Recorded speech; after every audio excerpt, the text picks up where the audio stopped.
I know, Brian, you have a ton of questions, but I want to get it in there that, first of all, I love your show, doing a Thank you. fantastic job. Really one of the best first seasons of any Star Trek show. I mean, it gets right into it and it hits the ground running, in my opinion. So kudos to you. That's Thank right. And you. Mike, I do want to say that Cirroc has said that before today. He actually publicly said About other shows? No, about only no, like about 4 or this 5 show. of them. Okay, good. Oh, But he did say I it. thought you had me going for a second. I thought he said No, that about this show. Ted Lasso. About this show. No. Well, I haven't seen as much Star Trek as you, and clearly that's evident by the body of work and the references that you make in the material. So that's one thing I think is really pleasant for the fans to have, is those little golden nuggets where they get to say, "Hey, he mentioned Worf, he mentioned this, he mentioned O'Brien." People like that. I also want to say, and which character out of these characters do you feel like is the one that you like the most, or represents you the most, or just closest to you? Oh, that's Uh-oh. interesting because here's the thing is like, I think I would love to say Mariner because she's awesome. And I just don't think I'm a Mariner though. Every character to some extent. I mean, I worked in Hollywood, I guess, so to speak, for like 11 years before I got my first writing job. And I was writing at home all the time. I was getting people coffee. I was working as an assistant. I was a production assistant. I was a writer's assistant. Like, I did a lot of lower decks jobs before I started moving up and getting to do the kind of stuff I wanted to do. And I think it different, when you do something for a decade, you are different people. Like, you change as you go, as you're growing up and as you're experiencing different stuff, you're getting more experience. And I think to some extent, like, when I first started, I was attendee. Like, everything was amazing. There was literally, like, I was a PA at South Park and there was nothing that I had to do that sucked. Clean the bathrooms today? Fuck yeah, let's go. I'm at South Park, and then, for some of it, I was like Mariner, like, this is bullshit. I should do what I want. I can do this better. You have that kind of like bravado of youth that you think you have a better way of doing stuff. I know how to use Photoshop. Why are we using whiteout strips on this thing? Like, and then other times I was like Rutherford, where it's like, you come into a room and you're brand new and you know how to use technology and you're learning the old way, but you're also bringing in the new way. And then probably, unfortunately, I'm the most like Boimler because I'm super excited to be there. I get in my own way. I talk a little bit too much. I know what I'm doing, but I get under my own feet a little bit. I trip myself up. And that you have to like Boimler, I had to find people like Mariner and like the other folks on the ship that you have to extend this trust. Like, it can't all be on you. You can't be your own worst enemy all the time. So I'm probably mostly like Boimler. I used to get made fun of at Rick and Morty that I loved working at Rick and Morty so much that they called me the ray of sunshine because I love sci-fi comedy. And that was from a group of comedy writers, a big diss on me. And I think that's partially where Tendy comes from. But yeah, I think I'm probably a Boimler. Like, I get my own way and I'm excited to be there and I'm a people pleaser and I want people to like me and he has better hair than me, even if it's purple, but I think I'm probably around there. Hearing you talk about the characters, it makes me think like, was there a character that you wanted to create, or one or two or three kinds of characters you wanted to create that you kind of just had to scrap? You had to whittle it down to the 4 main characters, or did you just have 4 characters in mind already and just kind of develop them? It was interesting. All the characters came from the very initial problem of how do you stay Starfleet but also have conflict within the characters, and that's been a Roddenberry thing from the very get-go. Like, he was like, there should never be conflict in these characters, but it's a workplace show. I mean, it's a sci-fi show and it's about ethics and morals and exploration and personal truths and sci-fi truths and all this cool stuff. And yeah, sometimes like a glowing orb shows up and makes everybody want to fuck each other. But like at the very core, like, the thing that really attracts me to storytelling in Star Trek is how just wide-eyed supportive everybody is of everybody else. Just that from, you've got Data that's trying to be human, and you've got Worf who's trying to be Klingon and is maybe a little too human, and you've got all of these different characters. You've got Wesley and you've got O'Brien and you've got Sisko. You've got both Siskos, and it's all these characters are so supportive of each other that you have to add characters in what you might call like dramatic Star Trek, because I do comedy Star Trek, where it's like, oh, you have Quark and you have Odo, and it's like, I get why those two wouldn't get along. They're not Starfleet too, which is really helpful, right? And then you have like Bashir, who's got some sort of like secrets going on from his parents, and you start to build stuff out a little bit. But for me at the very beginning, I was like, I don't know how to do comedy unless there's at least some conflict going on with these characters. And what I personally really like to write is comedies where people want the same thing, but they go about it in different ways. So you have two characters that are like, wow, we really want to do Starfleet stuff, but I want to do it in my seat of my pants, breaking the rules, Mariner style, and Boimler wants to follow all the rules. And they're both kind of wrong, you know, like if you're committing to this one way and that you're not flexible, then that's going to end up kind of, you know, undermining you. And that's why those kind of conflicts work well against each other. And at the same time, they still feel Starfleet because, you know, they still are trying to do their best and they're still being supportive. It's just they have almost scientifically different philosophies on how to get it done. Right. And so when I was building the characters out, I was like, okay, I know I need a Geordi and a Data. Like that's Tendi and Rutherford. Like they're not in a will they or won't they. They're like in a nerd they or won't they, because they love geeking out over the ship so much. And then, you know, Boimler and Mariner, it's like Spock and Kirk if you don't know which one is which, you know, Right. or it might even be like Kirk and Picard. Like Mariner's kind of a Kirk and Boimler's kind of like a Picard before he got stabbed in the heart by Nausicaans, you know, like he's kind of like a proto-Picard. Right. And That's Tapestry, ladies and gentlemen. yes. Cirroc knows I'm always talking about that yes. episode. We actually had one of our friends, Casey Shafsky, actually send me a Lieutenant Picard action figure. I got it right back there. Dope. So that's kind of our mascot right now. So that's an action figure that has it's the only time Picard had his real heart, you know, that's a real throwback. And it's got meaning for life in that episode. Yeah. He says he doesn't want to be that guy bereft of, you know, whatever he says. I just like that he said bereft. Anyway, please continue.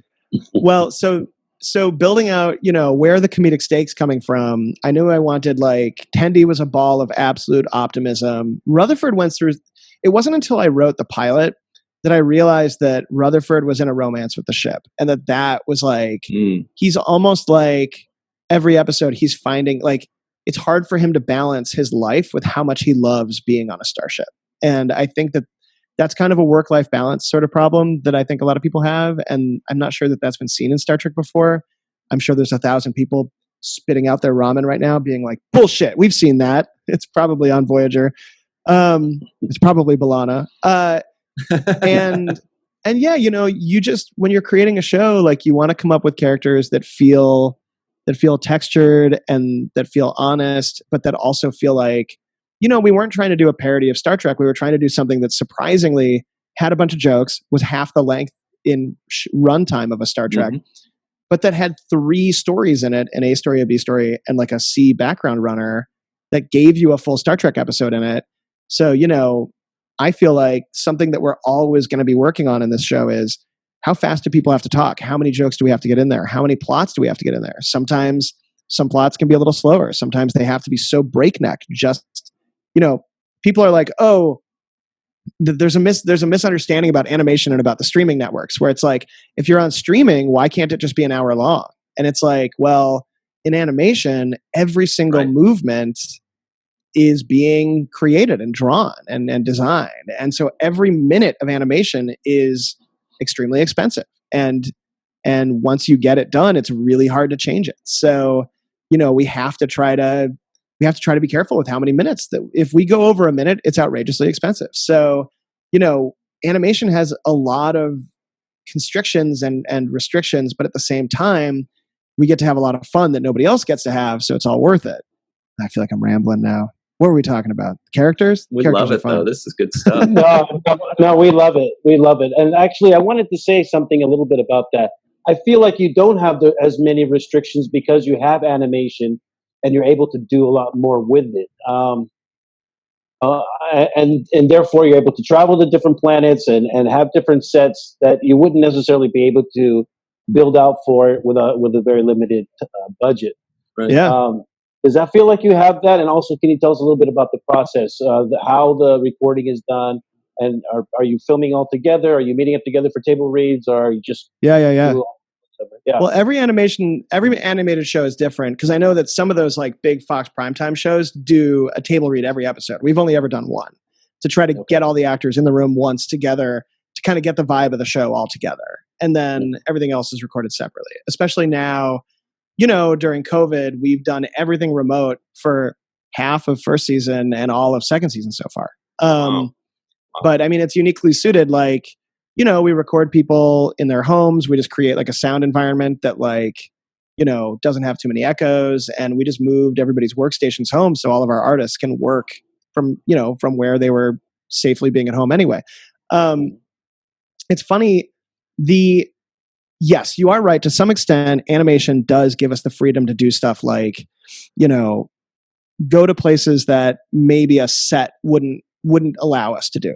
And I remember, because, our producers on this show are from Discovery and Picard, and they were really excited. This was their first animated show. And they were like, you can put the camera anywhere. Like, they were like, that's awesome. And it's so funny, because I came into it and I was like, my perspective on it was, okay, because you can put it anywhere, where you put it becomes insanely more important than on a live action show. Because our biggest hurdle coming into this was, how do we make it look Star Trek while also being new? And so there was a lot of conversation about, yeah, we can put the camera anywhere we want. We can go anywhere we want. But if we start doing that, when does it stop being Star Trek? When does it start being another type of show? So there's a lot of talking and walking and inhabiting the Cerritos. The environments in the Cerritos are intentionally designed to mimic, the shot setups in TNG, Deep Space Nine, and Voyager, because we wanted the look and the feel of the show to feel like it came from the same production limitations that those shows came from. Another aspect of that is aliens. Like, we can do whatever we want with aliens. They can be pencil thin, or they can be as wide as a room, right? But we do that sometimes. But 99% of the time, we want them to look like somebody had to sit in makeup for 8 hours to do that, because that's what Star Trek looks like. And we end up earning these kind of crazy animation moments that you otherwise wouldn't be able to get. There was a real, the first shot of the first episode, or the first scene, involved Mariner pulling out a batleth and drunkenly cutting open Boimler's leg. Right. And a lot of people saw that and they were like, ooh, I don't know. That doesn't feel Star Trek to me. That might be too violent. That might be too goofy. And for me, that was a mission statement I was like, that has to be right up at the top, because in this show, there's occasionally going to be violence, but also in this show, there's going to be batleths that are designed to look exactly like a batleth that you would see in Deep Space Nine or Voyager or whatever. And that batleth is going to be dangerous. That for the first time, because these are animated characters, you're going to see how fucked up you could get if somebody swung a batleth at you. Because in live action, you don't get to carve into somebody's leg with a batleth. But in animation, I remember sitting with the sound designers and choosing the sound that the batleth made as it ripped through the carpet when Mariner accidentally lets it touch the carpet. And it has weight and it sounds scary. And I was like, I want that batleth to be fucking scary. And that's why we chose that first scene. Is if you look at the staging of that scene, it looks like it could be pulled right from TNG, right from Voyager or Deep Space Nine. It's framed and it's in an environment, and the costumes and the lighting even, and the types of computers, everything looks like it's directly from that. And then this completely incongruous moment of the batleth going through somebody's leg and them screaming, and then it goes to the main title. That was the mix for me of, hey, this looks exactly like you expect it to, but it's also going to do things you don't expect. And so a lot of the freedom of animation was, a lot of people love that moment and a lot of people hate that moment. And it's like, you can't please everybody. Like, people more than love Star Trek. They have a emotional, deep relationship to it. And so do I. Otherwise, I wouldn't be trying to make a Star Trek show. And I get it. And I think that, you don't want to betray anybody, but you do have to do something new. like Deep Space Nine had to do something new, Voyager did something new, Enterprise. Every one of these shows does something new. It's always are you doing something new without betraying the Star Trek-ishness of it? And for me, Lower Decks doesn't betray Star Trek. I mean, we bend Star Trek rules. We're obviously a comedy, but at its heart, this show is Star Trek.